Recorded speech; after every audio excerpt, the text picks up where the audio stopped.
जय मां अम्बे। आज चैत्र नवरात्रि का दूसरा दिन है और इस बार नवरात्रि में तृतीया तिथि का क्षय होने के कारण नवरात्रि 9 दिन की बजाय 8 दिन की मनाई जाएगी। तो इसीलिए आज द्वितीय तिथि के दिन ही माँ ब्रह्मचारिणी और माँ चंद्रघंटा दोनों की पूजा की जाएगी। तो आइए बड़ी श्रद्धा और प्रसन्नचित मन से माँ चंद्रघंटा की कथाओं का श्रवण करते हैं। एक बार प्रेम पूर्वक बोलिए अम्बे माती की जय। कठोर तपस्या से भगवान शिव जी को वापस से जीतने के बाद देवी पार्वती राजा हिमवान के महल में वापस लौट आई। तब राजा हिमवान और देवी मैनावती अपनी बेटी को तपस्या में सफल हुआ जानकर बहुत अधिक प्रसन्न हुए। फिर शीघ्र ही शिवजी और माता पार्वती जी के विवाह का दिन आ गया। सभी देवता इस बात से बहुत अधिक प्रसन्न थे कि उनके भगवान का विवाह हो रहा है। भगवान शिव के सभी गण उनकी बारात के साथ राजा हिमवान के महल में गए। वास्तव में वह भोलेनाथ है, उनका नाम ही शिव है, जो कि शुभता को धारण करते हैं। उन्हें बाहरी दिखावे और किसी औपचारिकता के पालन की क्या ही परवाह थी। वह जैसे थे वैसे ही विवाह के लिए आगे बढ़े। वासुकी और तक्षक जैसे सबसे भयानक सांपों के साथ उनकी माला, कंगन, कमरबंद और कानों की बालियां थी। उनके बाल उलझे हुए थे। उनका पूरा शरीर शमशान की राख से ढका हुआ था। उन्होंने अपने पांचों सिर प्रकट किए। वे प्रभावशाली, उग्र और तीव्र दिख रहे थे। वे बारात में अन्य लोगों की तरह राजसी घोड़े इत्यादि पर सवार होने की बजाय स्वयं एक बैल पर सवार होकर आ गए। मैना देवी, जो कि पार्वती देवी की माँ थी, वे अपने दामाद पर नजर डालने की उम्मीद से प्रतीक्षा कर रही थी। वो सोच रही थी कि मेरी बेटी ने जिनके लिए इतनी कठोर तपस्या की है, उनका रूप कितना सुहावना होगा। परंतु जब भगवान शिव उनके सामने आए तो माता मैना देवी को बहुत ही हैरानी हुई और वे निराश हो गई, क्योंकि भगवान शिव का रूप न केवल अरुचिकर था, बल्कि वे अत्यंत ही अनियंत्रित और विचित्र रूपों से घिरे हुए थे। भूत, प्रेत और पिशाच बम बम भोले के नारों से वातावरण को गुंजायमान बना रहे थे। भूत, पिशाच, साधु और अघोरी बारात में शामिल हुए थे।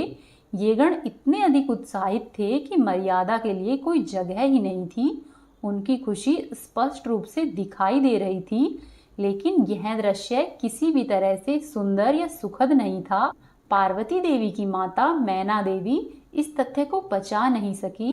उन्होंने सोचा कि मेरी कोमल बेटी अब अपने पति जैसे आतंकित स्वभाव वाले व्यक्तियों और प्राणियों के साथ कैसे रहेगी। मैना देवी ऐसा सोच सोचकर ही बेहोश हो गई। परंतु पार्वती देवी ने शिव तत्व को गहराई से आत्मसात कर लिया था और जैसा कि उनके ब्रह्मचारिणी स्वरूप में देखा था, माता पार्वती सप्तऋषियों के लिए शैव सिद्धांत की गुरुमाँ थी। परंतु फिर भी अपनी पूरी करुणा के साथ उन्होंने एक माँ के रूप में मैना देवी की दुर्दशा को समझा और भोलेनाथ को शांत होने के लिए और विवाह के लिए एक सुखद रूप प्रस्तुत करने की प्रार्थना की। देवी पार्वती ने स्वयं को उनके तीव्र रूप से मेल खाने के लिए क्षण भर के लिए उग्र रूप को धारण कर लिया। उनके हाथों में विभिन्न हथियार थे और उनके मुकुट पर एक घंटी के आकार का चंद्रमा था। देवी के इस रूप को चंद्रघंटा के रूप में पूजा जाता है। माँ के इस रूप ने भगवान शिव के रुद्र रूप को शांत किया था और उनके उपद्रवी गणों को वश में किया था। माँ ने शिवजी से सौम्य रूप धारण करने का आग्रह किया। इस बात पर वह तुरंत ही सहमत हो गए। उनके अनुरोध पर शिवजी ने अपना भयानक रूप त्याग दिया और भगवान विष्णु को सबसे आकर्षक दूल्हे के रूप में स्वयं का श्रृंगार करने दिया।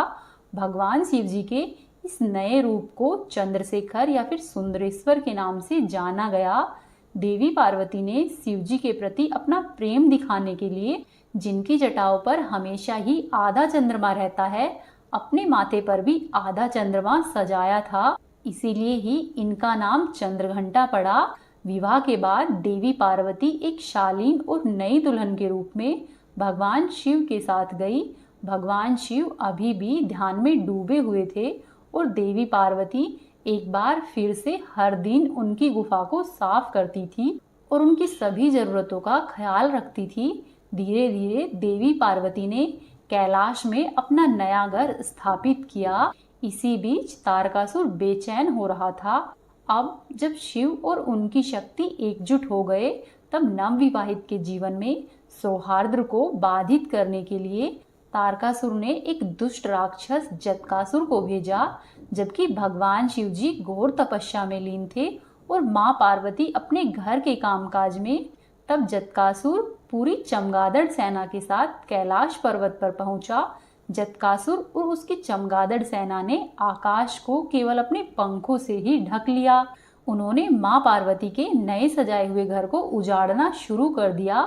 अभी भी माँ पार्वती एक संकोची दुल्हन और राक्षसों व असुरों के तरीकों में नई माँ पार्वती ने शक्तिशाली नंदी की मदद लेने का फैसला लिया, लेकिन माता रानी को नंदी कहीं पर भी नहीं मिला।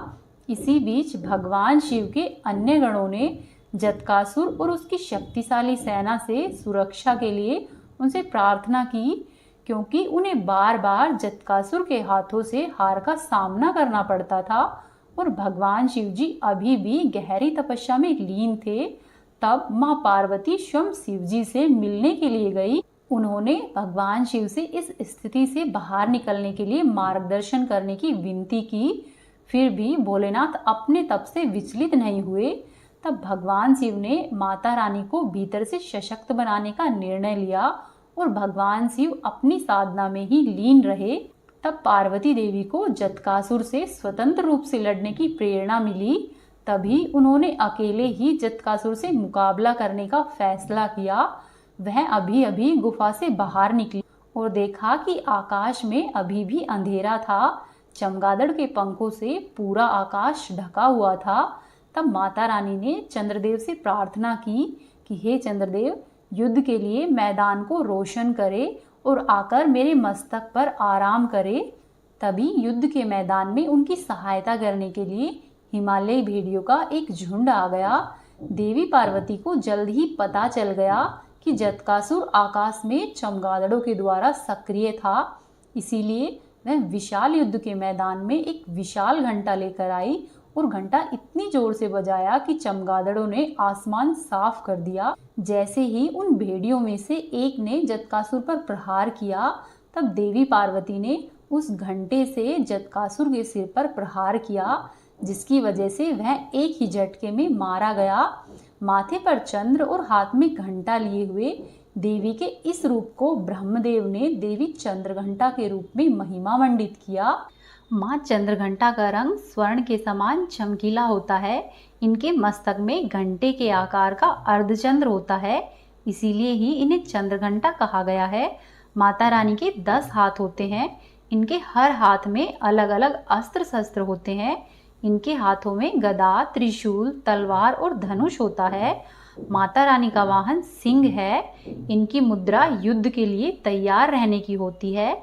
माता रानी के गले में सफेद फूलों की माला होती है और इनके सिर पर रत्नों से जड़ित एक मुकुट सजा होता है। माँ चंद्रघंटा हमेशा ही शरण में आए हुए भक्तों की रक्षा करती है। माँ चंद्रघंटा की पूजा करने से व्यक्ति में वैराग्य, सदाचार, सहनशीलता और संयम बढ़ता है। बोलो माँ चंद्रघंटा की जय। जय माँ भगवती। प्रिय भक्तों, आइए अब सुनते हैं माता पार्वती यानी कि माँ भवानी की पुत्री मनसा देवी की कथा। भगवान शिव जी की मानस पुत्री होने के बाद भी मनसा देवी की पूजा शिव परिवार की ही तरह नहीं हो रही थी, जबकि उनके परिवार के ही माता पार्वती, गणेश जी, भगवान कार्तिकेय, भैरव जी, नंदी जी इत्यादि सब की पूजा हो रही थी, जिसकी वजह से मनसा देवी असंतुष्ट रहती थी और इस समस्या को लेकर वे भगवान शिव जी के पास गई और उनकी शिकायत सुनकर भगवान शिव बोले कि हे पुत्री, पृथ्वी पर चंपापुरी में एक सौदागर चंद्रधर नाम का मेरा विख्यात और कट्टर भक्त है। सर्वप्रथम उसी सौदागर से यदि तुम पूजा ले लो, अगर वह तुम्हें पूजा दे देगा तो तुम्हारी पूजा इस पृथ्वी पर शिव परिवार की ही तरह होने लगेगी। मनसा देवी चंपापुरी के चंद्रधर के पास प्रकट हुई और उस सौदागर से अपनी पूजा मांगी, लेकिन उस सौदागर चंद्रधर ने माता रानी की पूजा करने के बजाय उनकी अवहेलना कर डाली। परिणाम स्वरूप सौदागर के 6 पुत्रों को मनसा देवी के विष के कोप का शिकार होना पड़ा। सभी पुत्र सर्प के शिकार हुए और मृत्यु को प्राप्त हो गए, परंतु कट्टर शिवभक्त चंद्रधर फिर भी मनसा देवी की पूजा करने के लिए तैयार नहीं हुआ। उसके कुछ समय के बाद ही चंद्रधर को बाला लखंदर के रूप में 7वां पुत्र प्राप्त हुआ। माता मनसा देवी के श्राप के अनुसार बाला लखंदर की मृत्यु भी सर्प के डसने से ही उसकी सुहागरात के दिन निश्चित थी, परंतु हठी सौदागर ने भगवान विश्वकर्मा जी का आवाहन किया और लोहे के बांस का एक ऐसा अद्भुत भवन बनाने के लिए कहा जिसमें कि सुरक्षा को लेकर कोई छेद छोड़ने को नहीं कहा गया था। इस बात का पता चलते ही माता मनसा देवी ने कारीगरों को बुलाया और उनसे एक छोटी सी सुराग मकान की दीवार में छोड़ देने के लिए राजी कर लिया, जिस छिद्र को आसानी से देखा नहीं जा सकता था। वहीं बाला लखंदर का विवाह नवगछिया के पास उज्जैन गांव के बासु सौदागर की पुत्री बिहुला से हुआ। विवाह के पश्चात बाला लखंदर अपनी नवविवाहिता पत्नी बिछुला के साथ सुहागरात में शयन कक्ष में था। मध्य रात्रि में ही सर्प के डसने का वो शिकार हो गया और सर्प के डसने के कारण बाला लखंदर के उपचार एवं सर्प दंश को झाड़ने के लिए चंपापुरी के वैद्य और ओझ सभी को बुलाया गया, लेकिन देवी मनसा ने उन सबको रोक दिया। फलस्वरूप तेज विष के कारण लखंदर की मृत्यु हो गई, परंतु सती साध्वी बिहुला ने अपने पति को पुनः जीवित करने के लिए दृढ़ संकल्प लिया और फिर वे विश्वकर्मा जी का आह्वान करती है और फिर बहुला ने एक विशाल नौका पर कई मंजिलों वाली मंजूषा बनवाई और उस मंजूषा पर विविध चित्रों से सजाया गया। मंजूषा पर बिहुला अपने पति के पार्थिव शरीर को लेकर चंपा से स्वर्ग के लिए जल मार्ग से प्रस्थान करती है। बिहुला ने लाल साड़ी पहन रखी थी और सिंदूर लगा रखा था। नदी के किनारे उस शव को वह बहुत दूर ले गई। वह अपने पति को पुनः जीवित करने पर तुली हुई थी। बहुत दिनों तक बिहुला ने कुछ भी नहीं खाया था, जिसके कारण उसका शरीर सूख गया था। वहीं लखंदर के शरीर से दुर्गंध भी आने लगी थी। उसके संपूर्ण शरीर में कीड़े पड़ गए थे, एकमात्र उसका कंकाल ही शेष रह गया था। बिहुला नाव को किनारे की ओर ले चली।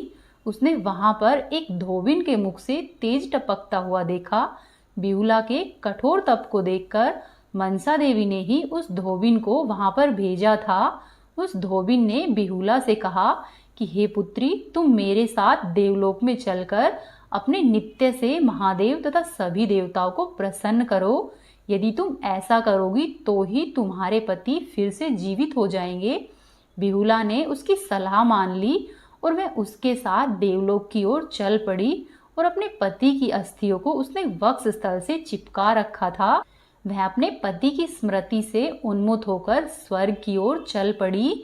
रास्ते में जाते हुए उसने बहुत सी कठिनाइयों का सामना करना पड़ा। उस रूह कपा देने वाली बैतरणी नदी को भी पार करना था, जो कि यमलोक में थी। उसने गौ माता का आह्वान किया और कहा कि हे गौ माता, यदि मैंने सच्चे हृदय से आपकी सेवा की है, मेरे मन में लेश मात्र भी छल या कपट नहीं है, तो आप मेरी सहायता करें। ऐसा सुनकर गौ माता तुरंत ही वहां पर प्रस्तुत हो गई और बिहुला को अपनी पूंछ के सहारे बैतरणी नदी को पार कराया। इस प्रकार सती सावित्री बिहुला अपने पति को लेकर बैतरणी नदी को पार करती है। फिर यमलोक होते हुए यमराज के प्रश्नों का जवाब देते हुए वह उन्हें प्रसन्न करती है। इसी तरह से कठिनाइयों को पार करते हुए बिहुला इंद्रदेव के पास पहुंच जाती है। बिहुला ने अपने सतीत्व तेज एवं अकाल भक्ति से भगवान इंद्र को प्रसन्न कर दिया।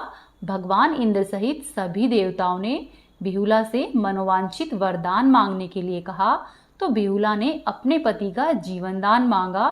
इस प्रकार सभी देवताओं ने मिलकर मनसा देवी से प्रार्थना की और फिर मनसा देवी के अनुग्रह से उसके पति को जीवित कर दिया गया। तब बिहुला ने अंत में आकर देवताओं से कहा कि हे देवताओं, मुझे अपने 6 ज्येष्ठों का जीवन भी दान में चाहिए। तब भगवान इंद्र ने उसकी इस इच्छा को सहर्ष स्वीकार कर लिया। फिर क्या था, सातों भाइयों के साथ बिहुला चंपापुरी अपने ससुराल में वापस लौट आई और वहां पर बिहुला का भव्य स्वागत किया गया। माता मनसा देवी वहां पर प्रकट हुई और बिहुला के समक्ष पुनः अपनी पूजा करने का प्रस्ताव रखा। तो बिहुला के ससुराल के सभी लोगों ने माता मनसा देवी को पूजा देना स्वीकार किया, लेकिन चंद्रधर अभी भी अपनी जिद पर अड़िग रहा।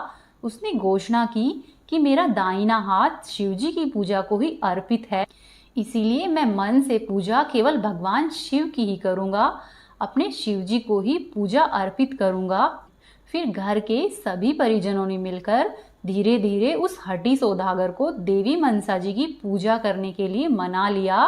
फिर चंद्रधर ने जब हामी भरी, लेकिन उसने अपने बाएं हाथ से देवी मनसा की पूजा करने के लिए फूल और नैवेद्य अर्पित किए और माता मनसा देवी की पूजा करने के लिए मंदिर का निर्माण किया गया। तभी से मनसा देवी की पूजा भगवान शिव की मानस कन्या के रूप में की जाने लगी। उस वक्त मनसा देवी ने बिहुला को आशीर्वाद दिया कि हे बिहुला, दुनिया की सती नारियों में तुम्हारा स्थान सुरक्षित रहेगा और हमेशा ही उच्च रहेगा। और मनसा देवी की पूजा के साथ ही बिहुला की भी उस मंदिर में पूजा की जाती है। तो प्रेम से बोलिए माँ मनसा देवी की जय। अब आप सुनिए श्री दुर्गा चालीसा का पाठ। ओम सर्वमंगल मांगल्ये शिवे सर्वार्थ साधिके शरण्ये त्र्यंबके गौरी नारायणी नमोस्तुते। नमो नमो दुर्गे सुखकर्णी, नमो नमो अम्बे दुख हरणी। निरंकार है ज्योति तुम्हारी, तीहु लोक फैली उजियारी। शशि ललाट मुख महाविशाला, नेत्र लाल भ्रकुटी विकराला। रूप मातु को अधिक सुहावे, दर्श करत जन अति सुख पावे। तुम संसार शक्ति ले कीना, पालन हेतु अन्न धन दीना। अन्नपूर्णा हुई जगवाला, तुम ही आदि सुंदरी प्रलय काल सब नासनहारी। तुम गौरी शिव शंकर प्यारी, शिव योगी तुम रे गुण गावे। ब्रह्मा विष्णु तुम्हें नित ध्यावे, रूप सरस्वती को तुम धारा। दे सद्बुद्धि ऋषि मुनि उबारा, रक्ष करी प्रहलाद बचायो। हिरण्याक्ष को स्वर्ग पठायो, लक्ष्मी रूप धर्यो जग माही। श्री नारायण अंग समाही, क्षीर सिंधु में करत विलासा। दया सिंधु दीजे मन आसा, हिंगलाज में तुम ही भवानी। महिमा अमित न जात बखानी, मातंगी अरुधूमावती माता। भुवनेश्वरी मंगला सुखदाता, श्री भैरव तारा जगतारिणी। छिन्न भाल भव दुख निवार, के हरि वाहन सोह भवानी। लांगुर वीर चरत अगवानी, कर में कपर खड़ग विराज। जाको देख काल डर भाजे, सोहे अस्त्र और त्रिशूला। जात उठत शत्रु ही शूल, नगर कोट में तुम ही विराजत। तीहु लोक में डंका बाजत, शुंभ निशुंभ धनज तुम मारे। रक्त बीज शंखन संहारे, महिषासुर नृप अति अभिमानी। जेहि अगभार मही अकुलानी, रूप कराल कालिका धारी। सेन सहित तुम तिहि सहारा, परी गाढ़ संतन पर जब जब। भई सहाय मातु तुम तब तब, अमरपुरी अरुबा सब लोका। तब महिमा सब रहे अशोका, ज्वाला में है ज्योति तुम्हारी। तुम्हें सदा पूजे नर नारी, प्रेम भक्ति से जो यश गावे। दुख दरिद्र निकट नहीं आवे, ध्यावे तुम्हें जो नर मन लाई। जन्म मरण ताको छुट जा, जोगी सुर मुनि कहत पुकारी। योग न बिन हो शक्ति तुम्हारी, शंकर अचरज तप कीनो। काम अरु क्रोध जीत सब लीनो, निस दिन ध्यान धरो शंकर को। काहू काल नहीं सुमिरो तुम, शक्ति रूप को मरम न पायो। शक्ति गई तब मन पछतायो, शरणागत हुई कीर्ति बखानी। जय जय जय जगदम्ब भवानी, भई प्रसन्न आदि जगदम्बा। दई शक्ति नहीं कीन विलंबा, मोकु मातु कष्ट अति घेरा। तुम बिन कौन हरे दुख मेरा, आशा तृष्णा निपट सतावे। मोह मदादिक सब विनशावे, शत्रुनाश कीजे महारानी। सुमिरो इक चित तुम ही भवानी, कृपा करो हे मातु दयाला। रिद्धि सिद्धि दे करो विहाला, जब लग जीऊँ दया फलगा। तुम रोजस मैं सदा सुनाऊं, दुर्गा चालीसा जो कोई गावे। सब सुख भोग परम पद पावे, बोल अम्बे मात की जय। ओमकारा शेरावाली का बोल सच्चे दरबार की जय। ओम जय अम्बे गौरी मैया जय श्यामा गौरी, तुमको निश दिन धावत मैया जी को रोज मनावत हरि ब्रह्मा शिव जी। ओम जय अम्बे गौरी, मांग सिंदूर विराजत टीको मृग मद को मैया टीको मृग मद को, उज्जवल से दो नैना निर्मल से दो नैना चंद्रवदननी को। ओम जय अम्बे गौरी, कनक समान कलेवर रक्तांबर राजे मैया रक्तांबर राजे, रक्त पुष्प गल माला रक्त पुष्प गल माला कंठन पर साजे। ओम जय अम्बे गौरी, के हरि माहन राजत खड़ग खपर धारी मैया खड़ग खपर धारी, सुर नर मुनि जन सेवक सुर नर मुनि जन सेवक तिनके दुख हारी। ओम जय अम्बे गौरी, कानन कुंडल शोभित नासाग्रे मोती मैया नासाग्रे मोती, कोटिक चंद्र दिवाकर कोटिक चंद्र दिवाकर राजत समज्योति। ओम जय अम्बे गौरी, शोम्भ निशोम्भ विदारे महिषासुर घाती मैया महिषासुर घाती, धूम्र विलोचन नैना धूम्र विलोचन नैना निशिदिन मदमाती। ओम जय अम्बे गौरी, चंड मुंड संहारे शोणित बीज हरे मैया शोणित बीज हरे, मधु कैटभ दो मारे मधु कैटभ दो मारे सुर भयहीन करे। ओम जय अम्बे गौरी, ब्रह्माणी रुद्राणी तुम कमला रानी मैया तुम कमला रानी, आगम निगम बखानी आगम निगम बखानी तुम शिव पटरानी। ओम जय अम्बे गौरी, 64 योगिनी गावत नृत्य करत भैरो मैया नृत्य करत भैरू, बाजत ताल मृदंगा बाजत ताल मृदंगा और बाजत डमरू। ओम जय अम्बे गौरी, तुम ही जग की माता तुम ही हो भरता मैया तुम ही हो भरता, भक्तन के दुख हरता भक्तन के दुख हरता सुख संपत्ति करता।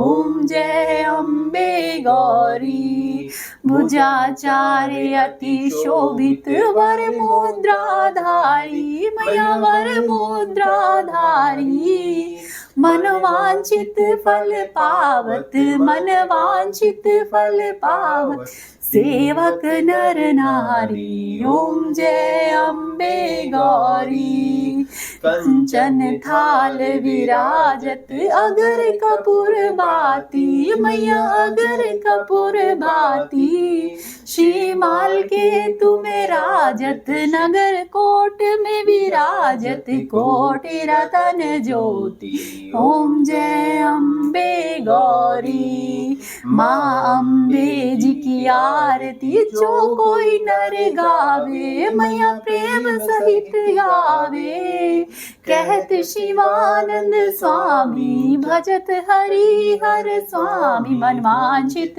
फल पावे। ओम जय अम्बे गौरी ओम जय अम्बे गौरी मैया जय श्यामा गौरी मैया जय मंगल करणी मैया जय आनंद करणी, तुमको निश दिन धावत, मैया जी को रोज मनावत, हरि ब्रह्मा शिव जी ओम जय अम्बे गौरी। ओम करा शेरावाली का बोल, सच्चे दरबार की जय।